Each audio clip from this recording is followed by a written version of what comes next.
On commence avec la vue macroscopique du Bitcoin,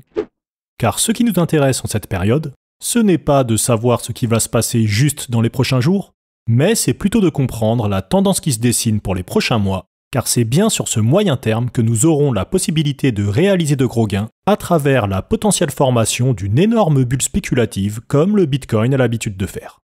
Et ce qu'on voit pour le moment, c'est qu'on tourne toujours autour de l'ancien plus haut historique à 69 000 $, sans parvenir à franchir cette zone de manière nette. Alors maintenant, la question qu'on doit se poser, c'est est-ce que les indices que nous avons à notre disposition aujourd'hui nous amènent plutôt vers un scénario plat où il ne se passe rien, voire où le cours retombe comme ceci, ou bien partons plutôt vers le scénario où la mécanique s'emballe et nous amène vers une nouvelle bulle spéculative comme cela. Eh bien, parmi nos indicateurs, nous allons regarder la situation actuelle au niveau des médias, puis faire un point sur les réactions du marché en fonction des événements auxquels il a été soumis. Alors, la semaine dernière, on avait insisté sur l'importance du rôle des médias mainstream dans le lancement d'un nouveau cycle de bulles. En effet, on rappelle que c'est leur entrée en jeu massive qui permet de motiver les nombreux investisseurs récréatifs afin qu'ils se décident à franchir le pas et se mettent à injecter généreusement leur argent frais dans les marchés. Pour rappel, les marchés financiers étant un jeu à somme nulle, nos gains proviennent des pertes des autres, et c'est pourquoi nous avons ce besoin vital que les médias poussent les investisseurs récréatifs à investir à leur tour. L'argent ne tombe pas du ciel. En un mot, pas de médias, pas de récréatifs, pas de récréatifs, pas d'argent. Et pas d'argent, pas d'argent.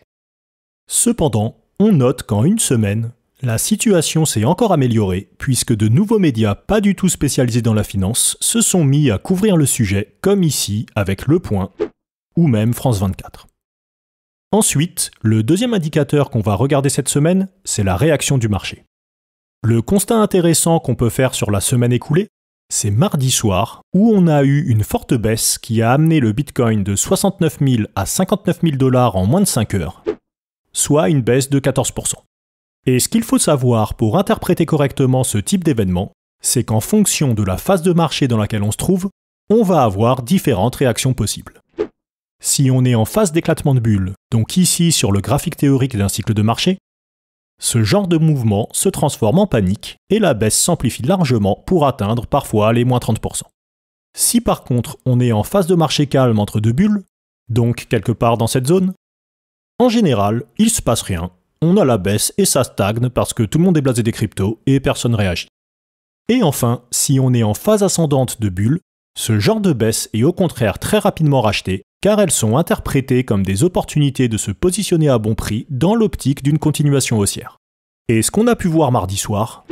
c'est un rachat massif et rapide démontrant de manière nette que la psychologie de marché est largement tournée vers l'optimisme comme c'est le cas dans une phase ascendante de bulle. Alors concrètement, par rapport à la semaine dernière où on n'avait pas cette information, on sait maintenant qu'on est plutôt bien protégé d'une baisse puisque celle-ci sera de toute façon rachetée, probablement par les investisseurs qui n'ont pas trop osé se positionner pendant la montée des derniers mois et qui sont restés sur le carreau. Donc maintenant qu'on a bien défini le contexte de marché, la question est de savoir combien de temps cet état d'esprit positif va durer. Pour donner une réponse, il n'y a pas 10 000 solutions, il faut se baser sur l'expérience des marchés. Et sur le marché des cryptos, on sait bien que les états d'esprit évoluent très vite et il est tout à fait possible qu'au-delà de 2 ou 3 semaines de stagnation, ce sentiment d'optimisme disparaisse, nous exposant alors à nouveau à un risque de correction importante et au-delà d'une correction, cela pourrait même laisser passer l'occasion de former notre nouvelle bulle spéculative que nous attendons tant en repoussant l'échéance de peut-être plusieurs mois, voire plus. Donc dans ce contexte, concernant notre portefeuille, une exposition totale de 100% au Bitcoin ou à l'Ether, ou les deux si ça vous fait plaisir, semble être la position la plus pertinente. Mais il sera raisonnable de réduire cette exposition au fur et à mesure que l'on stagne et que le sentiment d'optimisme déclinera afin de se protéger du risque de baisse, comme on vient de le mentionner. En revanche, pas besoin de réduire notre exposition si on parvient à véritablement traverser la zone des anciens plus hauts, car le sentiment d'optimisme qui nous protège d'une baisse sera toujours intact. Et concernant les altcoins, il est bien entendu toujours trop tôt dans le cycle pour s'y exposer, puisque l'alt season intervient en moyenne plusieurs semaines après l'arrivée des médias de masse. À ce stade, leur espérance mathématique de gain, c'est-à-dire leur performance moyenne, ne justifie pas une prise de position, comme on l'a expliqué dans notre vidéo sur le transfert de liquidité.